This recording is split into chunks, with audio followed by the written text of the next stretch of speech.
வணக்கம். நம்ம எல்லாருமே சொல்கிறது கடன் இல்லாத வாழ்க்கை தான் ஒரு நிம்மதியான வாழ்க்கை அப்படின்னு. ஆனால் என்னதான் நம்ம ஒரு பர்சனல் லோன் எடுக்கக்கூடாது, இல்லைன்னா ஒரு இஎம்ஐயில் ஒரு பொருள் வாங்கக்கூடாது, கடன் எதுவுமே வச்சுக்கக்கூடாது அப்படின்னு சொன்னாலும் நம்ம எந்த மக்களாக இருந்தாலும், அது அப்பர் மிடில் கிளாஸாக இருந்தாலும், லோயர் மிடில் கிளாஸாக இருந்தாலும், பணக்காரராக இருந்தாலுமே பெரும்பான்மையான மக்கள் தவிர்க்க முடியாத ஒரு கடன் என்ன அப்படின்னு பார்த்தீங்கன்னா அது வீட்டுக்கடன். சொந்த வீடுங்கிறது எல்லா மக்களோட ஒரு கனவாகவே இருக்குது. அந்த கனவை நிறைவேற்றுறதுக்கு நம்ம பெரும்பான்மையாக மக்கள் போகிறது ஹோம் லோன் தான். ஏன்னா இப்போ ஒரு வீடு உதாரணத்துக்கு 50 லட்சம் ரூபாய் இருக்குது அப்படின்னு பார்த்தீங்கன்னா அவ்வளோ பெரிய தொகையை ஒரு மிடில் கிளாஸ் மக்களால் ஒரே டைமில் கொடுக்க முடியாது. அப்போது அந்த மாதிரி நேரத்தில் கண்டிப்பாக நம்ம போகிறது ஒரு ஹோம் லோன் தான். சரி, இந்த ஹோம் லோன் பார்த்திங்கன்னா ஒரு 10-15 வருடங்களுக்கு முன்னாடிலாம் பார்த்திங்கன்னா 7% இன்ட்ரெஸ்ட் அந்த மாதிரிலாம் இருந்துச்சு. அப்போது அந்த லோன் பீரியட்லாம் பார்த்திங்கன்னா ஒரு 20 வருஷத்தில் கட்டி முடிக்கிற மாதிரி அப்படி இருந்தது. ஆனால் இந்த காலகட்டத்தில் பார்த்திங்கன்னா இன்ட்ரெஸ்ட் ரேட் எல்லாமே ரொம்பவே கூடி போச்சு. இப்போல்லாம் பார்த்திங்கன்னா 8%க்கு மேலே தான் ஹோம் லோன் உங்களுக்கு கிடைக்குது. இதனால் ஒரு 20 வருஷமாக இருந்த ஹோம் லோன் டென்யூர்லாம் இப்போது பார்த்திங்கன்னா 30 வருஷமாக மாறி இருக்குது. அப்போது நம்ம வாழ்க்கை ஃபுல்லாகவே இந்த ஹோம் லோன் கட்டணும் அப்படிங்கிற ஒரு கட்டாயத்தில் மாட்டிகிட்ருக்கோம். சரி, இந்த மாதிரி ஒரு நிலைமையில் நம்ம இந்த ஹோம் லோனை பாதியாக எப்படி குறைக்கிறது அந்த டைம் பீரியடை அப்படிங்கிறதுக்கு தான் ஒரு 5 டிப்ஸ் இந்த வீடியோவில் நான் ஷேர் பண்ணியிருக்கேன். இப்போ 5 டிப்ஸ் என்னென்ன அப்படின்னு பார்க்கலாம். முதல்ல நம்ம புரிஞ்சுக்கக்கூடியது என்னது அப்படின்னு பார்த்தீங்கன்னா, ஒரு home loan interest 2 type of interest இருக்குது. அதாவது ஃப்ளோட்டிங் இன்ட்ரெஸ்ட், ஃபிக்ஸட் இன்ட்ரெஸ்ட். அந்த ஃப்ளோட்டிங் இன்ட்ரெஸ்ட் என்ன அப்படின்னா, அதாவது ஒரு சர்டன் டைம் பீரியடில் reserve bank of India interest ரேட்டை மாற்றிக்கிட்டே இருப்பாங்க. அப்போது அவங்க சொல்கிற இன்ட்ரெஸ்ட்டை வச்சு நம்மளோட ஹோம் லோன் இன்ட்ரெஸ்ட்டும் மாறும். அடுத்தது பார்த்திங்கன்னா ஃபிக்ஸ்டு இன்ட்ரெஸ்ட். அதாவது என்னதான் இன்ட்ரெஸ்ட் ரேட் ஆர்பிஐயால் மாறிட்டே இருந்தாலுமே நம்மளோட ஹோம் லோன் இன்ட்ரெஸ்ட் அதே ஃபிக்ஸ்டாக தான் இருக்கும். ஆனால் இதில் என்ன நம்ம தெரிஞ்சுக்கணும் அப்படின்னா, இந்த ஃபிக்ஸ்டு இன்ட்ரெஸ்ட்டுங்கிறது அந்த ஹோம் லோன் டென்யூர் ஃபுல்லாகவே ஃபிக்ஸ்டாக இருக்காது. நம்ம லோன் எடுத்து முதல் 2 வருஷத்தில் தான் ஃபிக்ஸ்டாக இருக்கும். அதுக்கப்புறம் அந்த ஃப்ளோட்டிங் இன்ட்ரெஸ்ட் தான் நம்மளோட லோனுக்கும் அது பொருந்தும். ஆர்பிஐ படி என்ன இன்ட்ரெஸ்ட்டுக்கோ கூடுதோ குறையுதோ அதை வச்சு தான் நம்மளோட ஹோம் லோன் இன்ட்ரெஸ்ட்டும் மாறும். சரி, இந்த ஃபஸ்ட்டு டிப் என்ன அப்படின்னா, இப்போது ஒருவேளை ஆர்பிஐ வெளியிடுற இன்ட்ரெஸ்ட் குறைவாக இருக்குது அப்படின்னா அப்போ நம்மளோட ஹோம் லோன் இன்ட்ரெஸ்ட்டும் குறையணும். அப்போ அது நமக்கு ஒரு சாதகமான ஒன்று.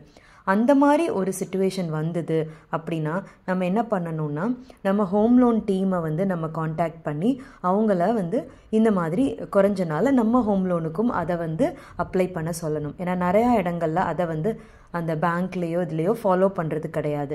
ஸோ இந்த மாதிரி குறைஞ்சிது அப்படின்னா நம்ம ஸ்பெசிஃபிக்காக போய் அந்த டீமில் சொல்லி ஹோம் லோன் இன்ட்ரெஸ்ட்டை குறைக்க சொல்லணும். இது முதல் டிப். அடுத்தது 2வது டிப் என்ன அப்படின்னு பார்த்தீங்கன்னா, இப்போ ஒரு உதாரணத்துக்கு ஒரு 50 லட்சம் ரூபாய் நம்மளுக்கு வீடோட வேல்யூ அப்படின்னா, இப்போ ஒரு 30 வருஷம் நம்ம பே பண்ண போகிறோம் அப்படின்னு பார்த்தீங்கன்னா நம்மளோட இஎம்ஐ பார்த்தீங்கன்னா ஒரு மாதத்துக்கு 44,000 ரூபாய் அந்த மாதிரி வருது. அப்படி வரும்போது நம்ம மாதம் அந்த 44,000 ரூபாய் கட்டிக்கிட்டே இருப்போம். 12 மாதங்கள் கட்டிக்கிட்டே இருப்போம். அப்போது அப்படி கட்டும்போது நம்ம என்ன பண்ணணும் அப்படின்னா, 12 இஎம்ஐ கூட சேர்த்து நம்ம 13வது இஎம்ஐயும் நம்ம ஒரு வருடத்துக்கு கட்டணும்.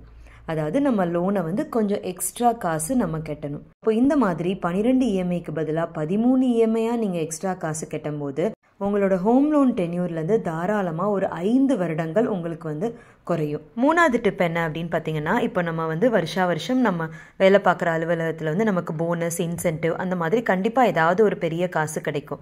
அந்த மாதிரி காசெல்லாம் நம்ம சேர்த்து வச்சிடணும். அதை என்ன பண்ணணும் அப்படின்னா, இப்போ நம்மளோட ஹோம் லோனோட டோட்டல் வேல்யூவில் ஒரு 2%, அதாவது உதாரணத்துக்கு 50 லட்சம் ரூபாய்க்கு நம்ம லோன் எடுத்திருந்தோம் அப்படின்னா அதில் 2% அப்படின்னா 1 லட்சம் ரூபாய் வருது.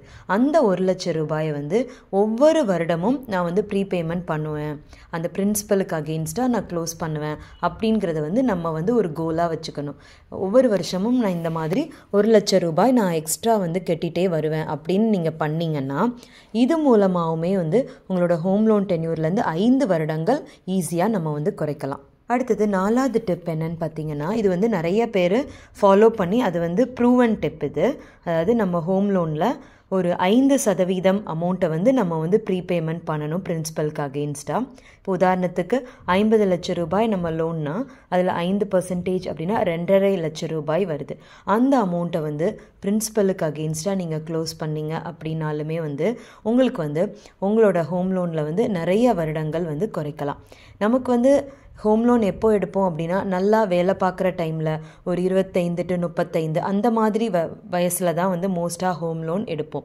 அப்போ அந்த டைமில் வந்து நமக்கு வருடம் நம்மளோட வேலையை வந்து நமக்கு வந்து இன்க்ரிமெண்ட் வந்துகிட்டே இருக்கும். நம்ம வேலையை மாற்றுவோம், அதில் நிறையா வந்து சேலரி ஹைக் வரும்.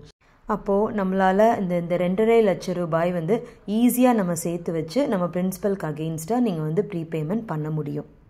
அடுத்தது 5வது டிப் என்னன்னு பார்த்தீங்கன்னா ஒரு இன்ட்ரெஸ்டிங்கான ஒரு விஷயம். அதாவது இது வந்து ஒரு மேஜிக் 6000 அப்படின்னு சொல்கிறது.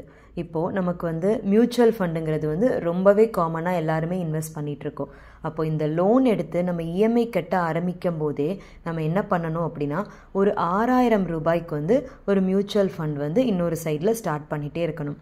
மாதம் 6000 ரூபாய் போட்டுகிட்டே இருக்கணும்.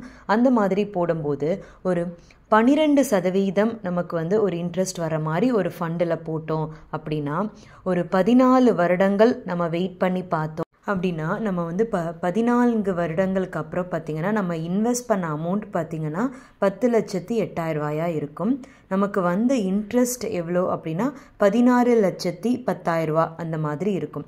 அப்போ மொத்தமாக நம்மளோட கைக்கு வந்து 26 லட்சம் ரூபாய் கிட்ட அப்ராக்சிமேட்டாக நம்ம கைக்கு வரும். அப்போ நீங்கள் அந்த 14 வருடங்களுக்கு அப்புறமா நீங்கள் இந்த 26 லட்சத்தை கூட உங்களோட ஹோம் லோனுக்கு வந்து ப்ரீபேமெண்ட்டாக பண்ணி அப்போவே உங்களோட லோனை வந்து கம்ப்ளீட்டாக முடிச்சிடலாம். அப்போ இந்த வீடியோவில் நம்ம பார்த்த இந்த 5 டிப்ஸையுமே நம்ம எது நமக்கு சூட் ஆகும் அப்படின்னு பார்த்து நம்ம ஃபாலோ பண்ணோம் அப்படின்னா நம்மளோட ஹோம் லோன் டென்யூரை வந்து 30 வருடங்களில் வந்து ஈஸியாக நிறைய வருடங்கள் நம்ம வந்து குறைச்சிடலாம். சரி, இந்த வீடியோ உங்களுக்கு ரொம்பவே யூஸ்ஃபுல்லாக இருந்திருக்கும் அப்படின்னு நினைக்கிறேன். நன்றி.